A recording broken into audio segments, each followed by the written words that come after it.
A mother came home to find her 2 children stabbed to death in the bathtub.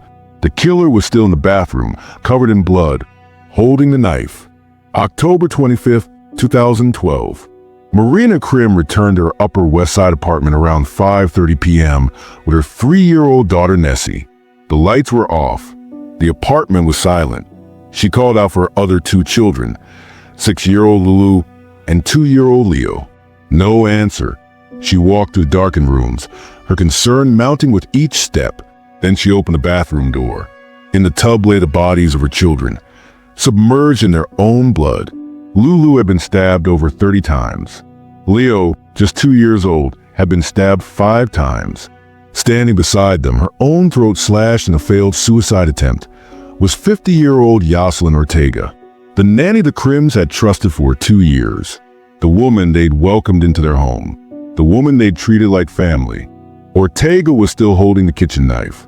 This is a story of one of the most shocking crimes in New York City history, a crime that shattered the illusion of safety in Manhattan's wealthiest neighborhoods, a crime that forced thousands of parents to confront an impossible question: how do you trust anyone with your children?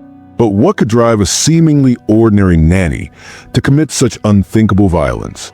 Was Yoselyn Ortega insane, as her lawyers would later claim? Or was this something far more calculated? The answers would take 5 years to emerge in court, and even then, the truth remained elusive. It was supposed to be an ordinary Thursday afternoon in Manhattan. The Krims lived in a comfortable apartment on West 75th Street, part of Manhattan's affluent Upper West Side. Marina and her husband Kevin, a digital media executive at CNBC, had employed 50-year-old Yoselyn Ortega as their nanny for 2 years. That morning, Marina had planned to take 6-year-old Lulu to an art class, but she changed her plans at the last minute, taking only 3-year-old Nessie to swimming lessons instead. Lulu stayed home with her 2-year-old brother Leo. Both children remained in Ortega's care.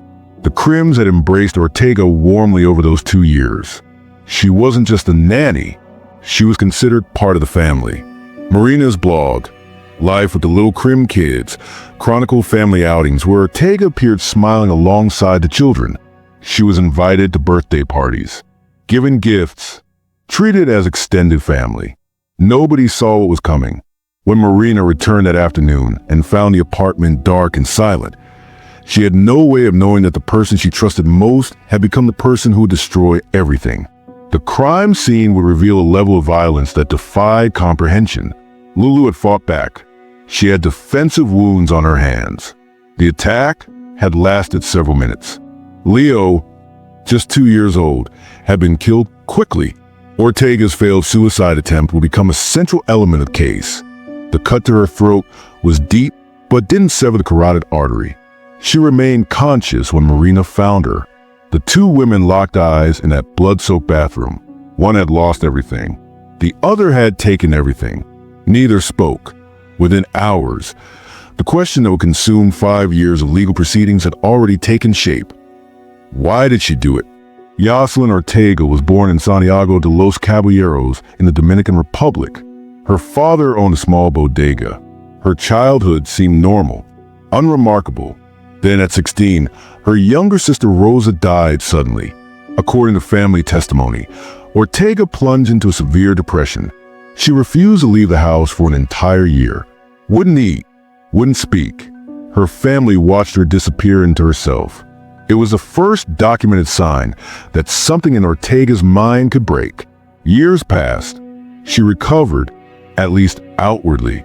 She immigrated to the United States and eventually became a naturalized citizen. By 2010, she was working as a nanny in New York City, part of a vast network of Caribbean immigrant women who care for the children of Manhattan's wealthy families. The work was hard, the pay was modest, but it was steady. In 2010, at age 48, Ortega was introduced to the Krim family through a family friend. Her sister, also a nanny, had recommended her. The reference seemed solid. The Krims hired her. What they didn't know was that the references had been fabricated. Family members had lied on Ortega's behalf. No background checks caught it. No verification process exposed it. In New York, Domestic workers operated in a gray zone of minimal regulation. A woman with no verified work history was given complete access to 2 small children, and nobody questioned it because everybody did it. The Krims embraced Ortega warmly. Marina's blog showed them together at family outings. Ortega smiling beside the children she watched. She was invited to birthday parties, given gifts, treated by all accounts as extended family. Marina wrote about trusting Ortega completely, but beneath the surface, something was fracturing. Ortega began complaining to family members about her work. She felt unappreciated, overworked. Defense attorneys would later argue that the Krims asked her to do housework beyond her childcare duties. Cleaning, laundry, tasks that fell outside her job description. They would paint a picture of exploitation, of a wealthy family taking advantage of an immigrant worker. The Krims maintained they treated Ortega with nothing but kindness and respect. They paid her well, gave her time off, included her in family events. 2 competing narratives would emerge, and the truth probably lived somewhere between them. What's certain is that by 2012, Ortega was struggling, financially, psychologically. She had told family members she was hearing voices. She couldn't sleep. The same darkness that consumed her at 16 was creeping back, and this time was bringing something worse with it. The immigrant nanny economy in Manhattan operates on trust. Families need childcare. Workers need income. The relationships are intimate by necessity. These women spend more time with the children than their own parents sometimes do. They know every routine, every fear, every hiding spot. They become part of the family's daily rhythm. And when that trust breaks, the consequences can be catastrophic. Ortega never revealed to the Krims what was happening in her mind. She showed up on time, did her work, smiled for the blog photos, but her family knew something was wrong. Her sister later testified that Ortega had been acting strangely in the months before the murders. Paranoid, withdrawn, talking about things that didn't make sense. Nobody intervened. Nobody called the Krims. Nobody pulled Ortega from that apartment before it was too late. In the months before October 25th, 2012, Yoselyn Ortega's mental state was unraveling. She complained to family members about money, about work, about feeling undervalued. Defense attorneys would later argue she was trapped. A 50-year-old immigrant woman with limited options, forced to perform tasks beyond what she'd agreed to. The prosecution would paint a different picture. A woman consumed by resentment, jealous of the Krims' wealth, angry at her station in life. Both versions contain elements of truth. Both missed a larger point. 3 days before the murders, Ortega did something that would haunt everyone involved. She sought help. She made an appointment with a forensic psychologist, Dr. Stuart Kleinman. He had over 40 years of clinical experience. He knew how to spot danger. In that session, Ortega expressed dark thoughts. She talked about hearing voices, about being overwhelmed, but she didn't reveal any specific plans. She didn't mention the Krim children. Dr. Kleinman concluded she needed treatment, but didn't detect imminent danger requiring involuntary commitment. He scheduled a follow-up appointment. She would be dead or arrested before that appointment arrived. The tragedy of October 25th is that it was preventable right up until the moment it wasn't. One phone call from that psychologist to the Krims might have changed everything. One honest conversation between Ortega and her employers might have saved 2 lives. But none of those things happened. On the morning of October 25th, Marina Krim had planned to take Lulu to an art class, but she changed her plans at the last minute. Instead, she took only Nessie to swimming lessons. Lulu stayed home. So did Leo. This deviation from routine would prove tragically significant. Ortega was left alone with both children. 2 hours, maybe 3. What happened in that apartment during those hours would become the subject of intense courtroom debate. The defense would claim Ortega experienced a psychotic break, that she wasn't in control of her actions, that voices commanded her to kill. The prosecution would argue she knew exactly what she was doing, that she planned it, that the failed suicide attempt was designed to avoid accountability. The evidence suggested sustained violence. Lulu was stabbed more than 30 times. She fought back. She tried to escape, The bathroom showed signs of struggle. Blood spatter on the walls. On the mirror, on the shower curtain. Leo, just 2 years old, was stabbed 5 times. His wounds suggested he was attacked quickly, efficiently.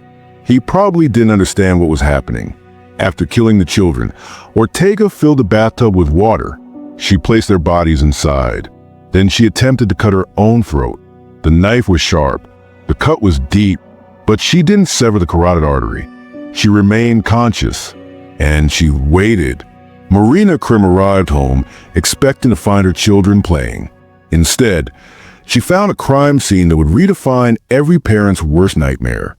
The person you trust most in the world can become the person who destroys everything you love, and you'll never see it coming until it's already done. Marina Krim's screams echoed through the apartment building. She called her husband first. Her voice was hysterical, barely coherent. She killed them. She killed our children. Then she called 911. Police arrived within minutes.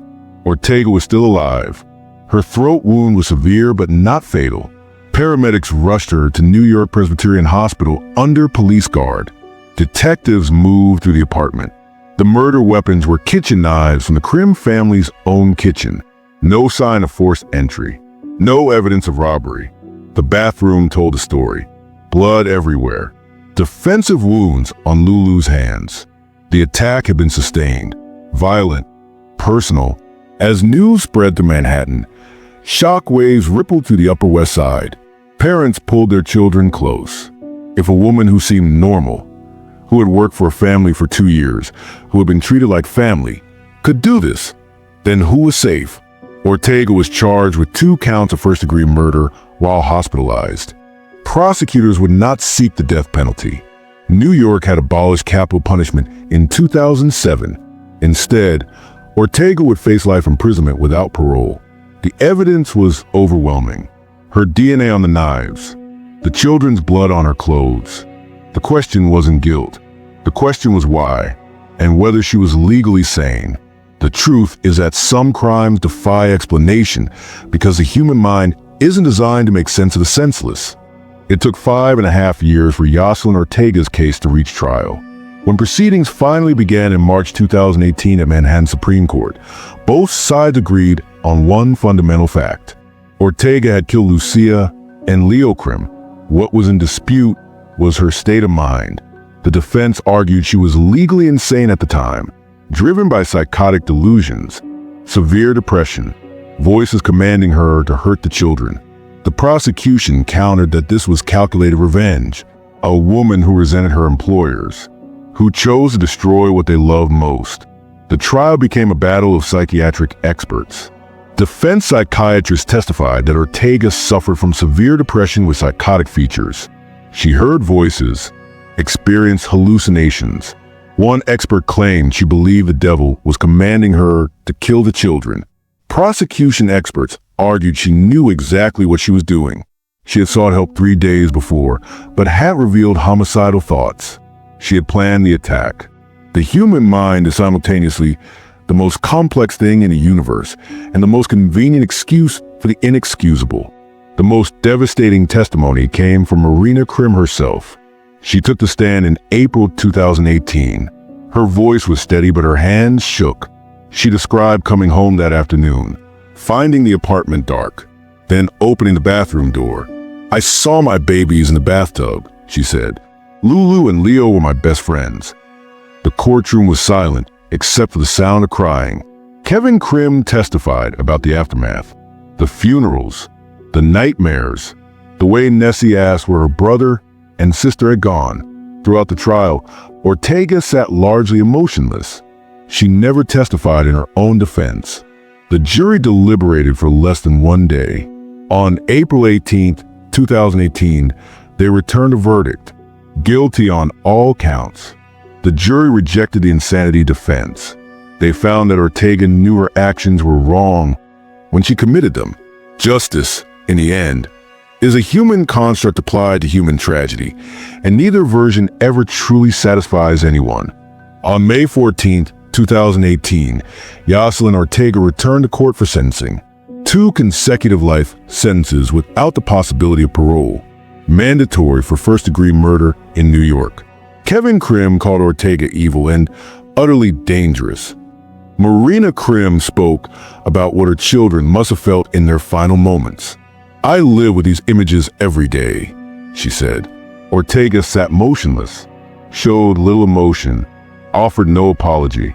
Judge Gregory Caro described the crime as pure evil before handing down the maximum sentence. Ortega would die in prison. But the Krims' work didn't end with the verdict. They discovered that Ortega's references had been falsified. Her family members had lied to help her get the job. New York law didn't require adequate background checks for domestic workers. 2 children had to die before anyone in power cared about the gap in the law. The Krims established the Lulu and Leo Fund, a nonprofit supporting programs for children's creativity and education. They channeled their grief into something constructive, something that kept Lulu and Leo's memory alive. Ortega was transferred to Bedford Hills Correctional Facility. She remains there today, serving her life sentence in relative anonymity. She's now in her 60s. Her life is routine, controlled, safe. The Krim family's life is none of those things. They had another child after the murders, an attempt to rebuild, but the loss of Lulu and Leo remains, always present. Marina Krim occasionally speaks publicly about the need for stronger protections. She never mentions Ortega by name anymore. The Upper West Side moved on. The media moved on. But for the Krims, every day is still October 25th, 2012. Some crimes end with a sentence, but the punishment never stops with people left behind.